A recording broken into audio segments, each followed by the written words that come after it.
I'm here in Tillman Sandridge Heritage Preserve today. Do I get a valid activation?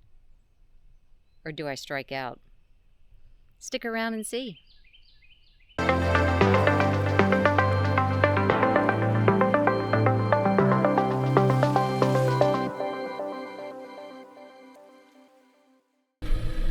Hi, Teri, Kilo Oscar 4 Whiskey Foxtrot Papa, also known as the POTA Babe.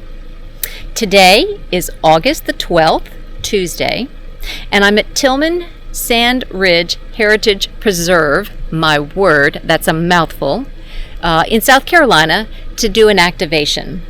It's been about a month since I've last activated, which was in North Carolina when I was there for 5 days. I'm here this morning for two reasons. First and foremost, I'm trying to get 60 new activations for POTA this year in 2024. Not sure if I'm going to make it, given all the life circumstances that have happened this year, but I'm working at it. So I'm here this morning because it's a new park to me. In fact, I've done hardly any parks in South Carolina. The second reason I'm here is because this is relatively close to my home QTH. I'm responsible for dropping off my son in the morning at school, and this was only about 45 minutes, a little bit more than that with a pit stop, from where I dropped him off. For those of you who don't live in southern Georgia in the summer, it is hot and humid, and it's miserable later in the day. So I'm hoping that Daisy, my POTA pup, and I can fit in a quick activation this morning and then scurry back home and get in the air conditioning. When you drive to Tillman, it's kind of in the middle of nowhere, like a lot of preserves or wildlife management areas. This is the information kiosk that's just kind of tucked in some trees off to the side of the road, and if you weren't looking for it, you would totally miss it. I like to drive into a place if I can, but as you can see, this is blocked. And so I'm trying to come up with a different plan for this morning, as I'd like to not have to hike too far in with Daisy and I due to the heat and the humidity. I'll show you where I think I'm going to set up. Here's the parking area that's just off to the side of the road, and a lot of trees right in here, so obviously this is not where I want to set up. But just past this, if we go a little bit further, there's a road, a dirt road, which I obviously can't get to with my car, and you can see it goes that way. But when we pan over here this direction and walk this way, there's actually a little bit of a clearing over here, and it's still fairly shady because the sun is down behind the trees. So this is a more open area. If you look up, you can see the tree canopy sort of opens in the middle. So I brought the Cheligans today because I want a quick, easy activation, and I could throw something up in the trees, but it's hot and I'm just feeling a little bit lazy. So I thought I'd try the Cheligans. Let's get set up over here and see how it goes. All right, so let me just explain how I did this. Here's my setup. I'm not quite ready to go, but close to it. And there's Daisy, who has spurned the tarp and decided instead to dig her own little comfortable spot on the ground. It is warm here, but it's we are shaded, and that's one of the things that I always look for here in the South.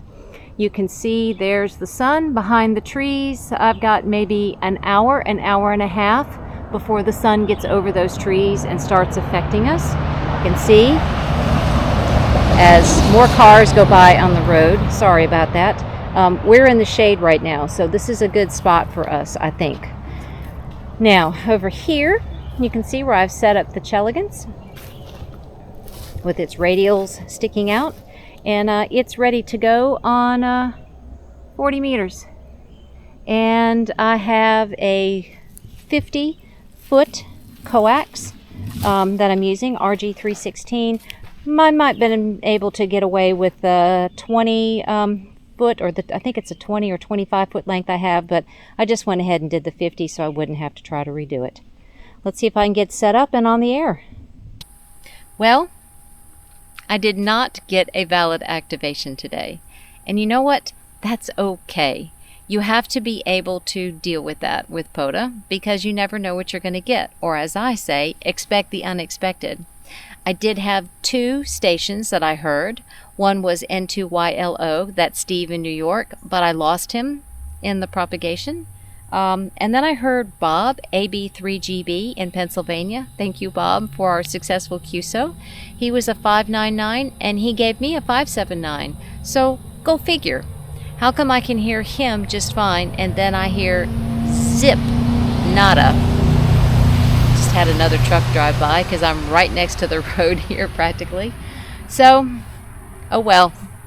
I'm going to have to call it because the sun is almost up to the trees that are up here above us that are shading us, and I've been watching the sunlight creep across the dirt road from here, and it's just about up to where Daisy and I are. So we're going to be inundated, and it's just going to be really, really hot.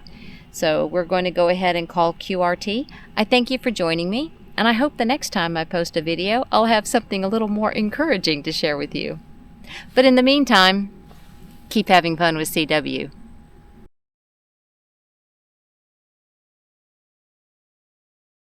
Alright, I've got an addendum.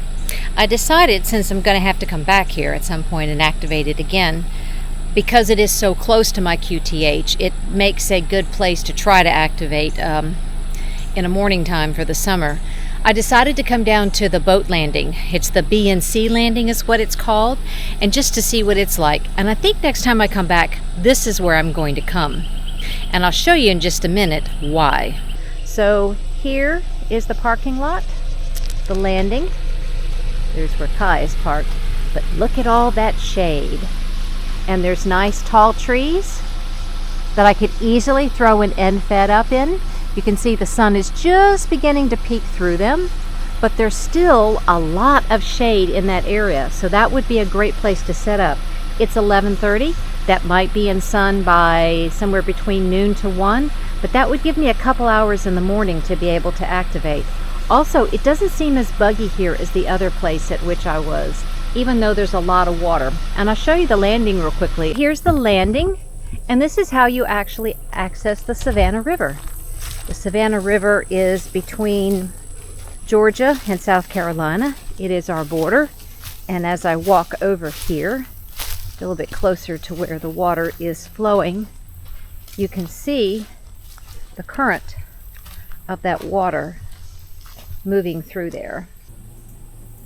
Well, looks like the POTA Babe is going to have to come back to this park, Tillman Sandridge Heritage Preserve. I'm going to come to this landing, the B&C landing, and set up in that nice shady area where I showed you. Make sure that you click the subscribe button so that you'll be aware of when the sequel to this video comes out. As I like to say in my articles on QRPer.com, stay tuned.